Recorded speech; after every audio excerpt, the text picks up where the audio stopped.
કૃષ્ણં વિદુ પરમ કાંતં ન તુ બ્રહ્મ તજામુનિ ગુણપ્રવાહો પરમસ્તાસાધિયાકથમ. મહારાજ મને કૃપા કરીને કહો, આ ગોપીઓના મનમાં મેં પ્રભુ પ્રત્યે જે ભાવ જોયો એ બ્રહ્મ ભાવ નથી લાગતો, પણ કોઈ લૌકિક સામાન્ય સ્ત્રીને પોતાના પ્રિયતમમાં હોય એવો કામ ભાવ લાગે છે, તો પછી એમને મોક્ષ કેવી રીતે મળ્યો? સુખદેવજી કે રાજા તે સાચું કર્યું, આ ગોપીઓએ તો કામ ભાવથી જ પ્રભુને ભજ્યા છે, પણ પ્રભુ કેવા છે? અગ્નિ જેવા. કોઈ જાણી જોઈને અગ્નિને અડે, અજાણતા અડે, રાગથી અડે, દ્વેષથી અડે, ક્રોધથી, પણ અગ્નિ તો દજાડવાનું કાર્ય જ કરશે. ભગવાન અમૃત જેવા છે. કોઈ જાણીને પીએ, અજાણતા પીએ, ક્રોધથી, પણ અમૃત તો અમર કરવાનું કાર્ય કરશે.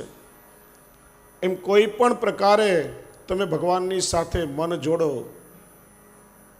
ચાહે સાખ્ય ભાવથી ભજો, ચાહે વાત્સલ્ય ભાવથી ભજો, ચાહે માધુર્ય ભાવથી, કાંત ભાવથી ભજો. અરે પેલો રાવણ, હિરણ્યકશ્યપો, હિરણાક્ષ, કંસ, આ બધાએ તો ભગવાનને રીપુ ભાવથી, શત્રુ ભાવથી ભજાને તોય એમને મુક્તિ મળી ગઈ છે. કોઈ પણ ભાવથી પ્રભુને ભજો, પણ તમારું મન પ્રભુની સાથે જોડાઈ રહ્યું છે ને, એ મુખ્ય છે. અને હે પરીક્ષિત, આ રાસ એ તો શુદ્ધ કૃષ્ણ લીલાનો દિવ્ય ઉત્સવ છે. ગોકુલમાં જ્યારે કૃષ્ણનું પ્રાગટ્ય થયું ત્યારે ત્યાં વાત્સલ્ય ભાવનું પ્રાગટ્ય હતું, પણ એ વૃંદાવનમાં તો માધુર્ય ભાવનું પ્રાગટ્ય છે.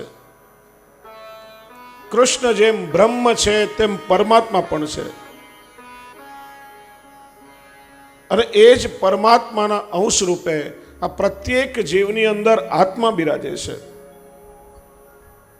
અને એટલા માટે રાસ એટલે જીવાત્મા અને પરમાત્મા વચ્ચે શુદ્ધ રમણનો ઉત્સવ છે. ગોપીજનો પણ એટલા માટે તો કહે છે ને, નખલુ ગોપિકા નંદનો ભવાન અખિલ દેહી નામ અંતરાત્મદ્રુક. પ્રભુ, આપ તો અખિલ દેહીઓના આત્મામાં રહેવાવાળા પરમાત્મા છો.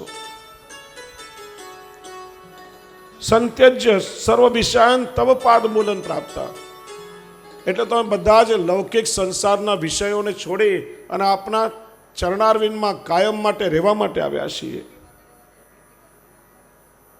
એવું નહીં માનતા કે અમે આપને કોઈ વિષયાશક્તિના કારણે પ્રેમ કરીએ છીએ, પણ પ્રભુ, અમે તો અમારી આત્માની જેમ આપને ચાહીએ છીએ.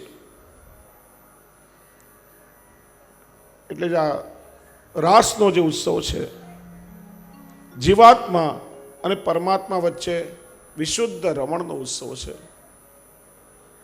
પછી પ્રભુને આ લીલા કરવાની કેમ જરૂર પડી? સુખદેવજી કે જે પરીક્ષિત, આ લીલા ભગવાન ન બી કરે ને તો પણ સર્વત્ર પ્રભુનો રાસ તો ચાલી જ રહ્યો છે ને. સંસારમાં જેટલા પતિઓ છે એમાં પણ આત્મ સ્વરૂપે તો એ પરમાત્મા કૃષ્ણ છે, અને સંસારની દરેક પત્નીમાં પણ તો આત્મા સ્વરૂપે જ વસે છે ને. એનો રાસ તો જગતમાં અખંડ ચાલી રહ્યો છે. માટે પરીક્ષિત, આ તો સર્વ સમર્થ, સર્વશક્તિમાન પરમાત્માએ પોતાની જ શક્તિઓ સાથે કરેલું રમણ છે. આ શરદ પૂર્ણિમાનો ઉત્સવ એ તો આત્મરતિનો સૌથી મોટો ઉત્સવ છે.